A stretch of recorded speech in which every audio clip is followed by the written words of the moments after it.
last week, against the Alabama schools. I thought we played extremely well against South Al across the board. I think you can see us growing as a team, getting better both offensively and defensively. And it carried over into the Troy game. I know we have different lineups that are doing different things, but I think that's the key to to be successful is those kids have to be available for us. And I think we're getting back healthy and having the opportunity to play different lineups really helped, especially on the road. We get ready to go on the road again to UTA and Texas State, which is an extremely hard place to play. I think we have an education game actually against UTA, 11 o'clock game, so that'll be pretty tough. But and they really, the Benson sisters, they have a couple of transfers that are really good and can present some problems. But and then Texas State is always difficult to play at. So it'll be a tough road games, but we're ready to try to go. Questions? Well, we ended up, and the story goes that the kids wanted it the night before, and we were taking phones away early, and they were really mad at me. So I promised, I said, you get a win, we'll give you ice cream. And that's kind of why it was, I wasn't going in the game. I wasn't going into the locker room after the game and trying to analyze what just happened. So we just decided to kind of surprise them again and talk about the ice cream, and it really worked out really well. But I didn't really have any. We stopped at a McDonald's in Mobile, and all the kids had all their ice cream and stuff, so it was great. I'm sure this is not the first time in your career you said we need to make free throws, but obviously recently you've had an emphasis. Why? I mean, y'all are shooting at a pretty high rate. Why all of a sudden the emphasis seems to have worked? I think the last couple of years with Brandy Williams being one of the top free throw shooters in the country and getting a lot of free throws, I started, to look reevaluate what we were doing as a team and started to look at who was getting the most free throws, and it seemed like it was her and Ty. And, with Ty Doucette not making them, her percentages were down. I think it was like 50%. I started to try to focus on the kids that weren't making them and how do we get them to get better. And I think it's confidence. I think shooting is all about, I can have all the confidence in the world, about a kid shooting, but it's not about me, it's about them. And so we've really been focusing on making them, instead of, I used to make them shoot 100 or make them shoot a certain amount. Now it's make. You have to, when you go out after practice, like we're going to do it tomorrow, they'll have to make 100 free throws away from practice, And then what they do is, I love technology. They'll text me how many it took to make 100 free throws. I think that's been a big plus because they're able to work on their own and see them go in and get some confidence.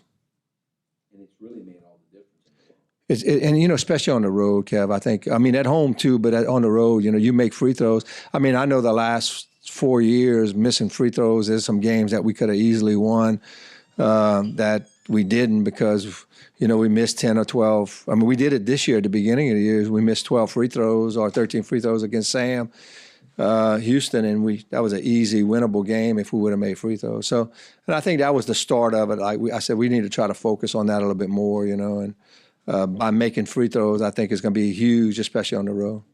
Talk about how confident the team is going on the road and winning. Not only against some of those teams, but against some of those teams. Yeah, I think first of all, our assistant coaches have done a great job of having a great game plan, but they're starting to believe, when a kid believes in what the system's all about and they can see some results, I think it helps to them to focus on what we do best. And I think that's the thing about this year's team with more experience, and I think they can see some of the results that are happening that they're going to continue like today. And we did a little shoot around this morning, and you can just tell that they're really believing in what we're trying to do as a team. We don't really have one individual that can take over a game. It takes the whole team, and I think they're starting to believe in that system and in what we're doing, not only on the defensive side, but we're getting better on the offensive side. On that note, you guys talked about last season how winning's a process. So what's been the difference this year? How have they learned that process better, how to execute,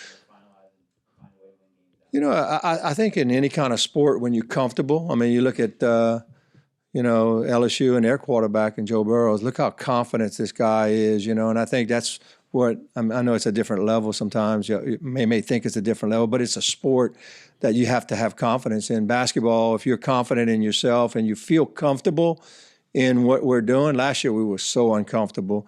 We were 21 to 22 turnovers a game, and now we've brought that down to 12 or 13. It's still, we're trying to get it in single digits, but that's because we're more comfortable in the type of system we have, the chemistry. We do a lot of chemistry builders in practice, and I think those things are helping them to be more comfortable. I got to give a lot of credit to my assistant coaches and putting them in good position to feel more comfortable. I think that's the biggest thing is, you had freshmen last year. Our two best players were out last year. I think that was a tough situation when you have your point guard out and your best defensive player, and both systems aren't working quite as good because you're so inexperienced. And the blessing of last year was those freshmen got a lot of playing time, and now they're more comfortable. All these road games in this stretch, all the road games in this stretch is a pro or a con? Well, no, I'll tell you after next week. No, I think Texas State and UTA is a difficult place to play, and they're a really good team. So, I think it'll be tough. I like the fact of playing at home early on because there's so many factors in that. I think our kids are more comfortable at home. I think you have a better opportunity to win at home, and then you start to lose. You lose a lot of fans. I don't care what sport it is. At the beginning of this conference, if people give up easy. I'm not one to give up, and so we would keep fighting through it. But man, it's nice to have fans excited about what we're doing now. And if we could get on the road and get a couple more wins, this would be a statement of that. Hey, this program's moving forward in the direction it was moving in 15 and 16. So just to put in perspective, and you may not look at it quite that way, but that win you got Saturday is the biggest win in how long? 3 years, 4 years? Since maybe beating Arkansas State, really good. What's the best win in your opinions and how long?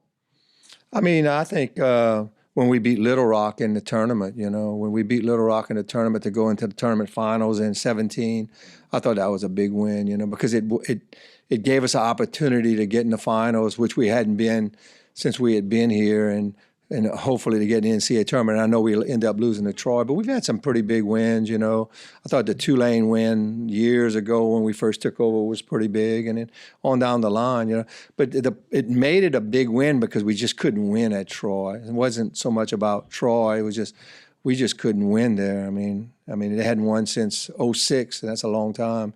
And I think we're 4-6 away from Troy against them, and we've had some big wins against Troy in the tournament.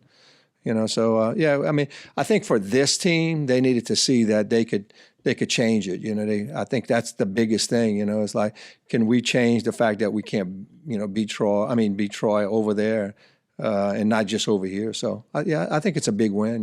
It's a big win for this season for sure.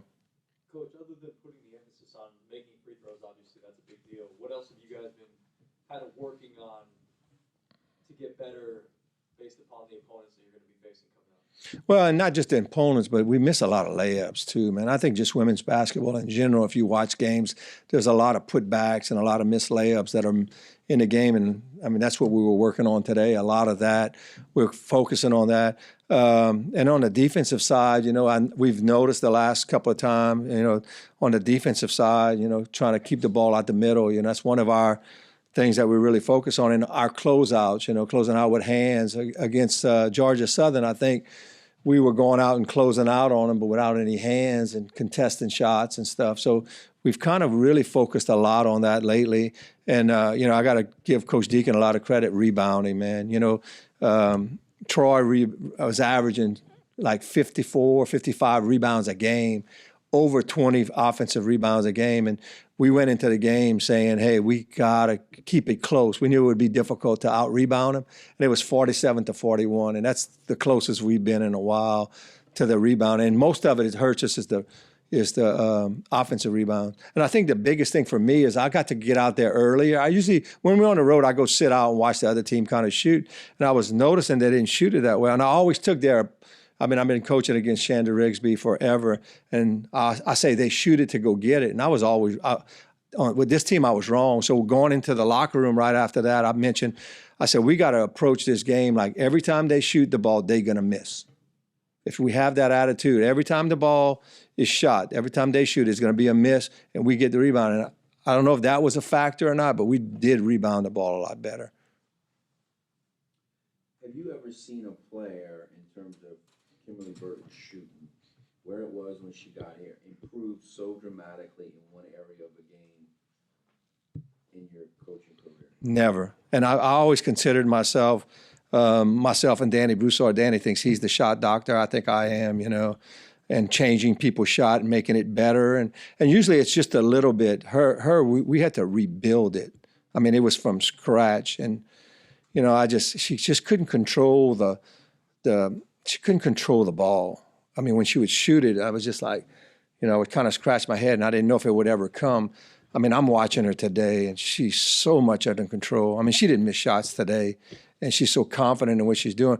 But, when she was out last year, instead of just sit, she didn't sit out. She worked out.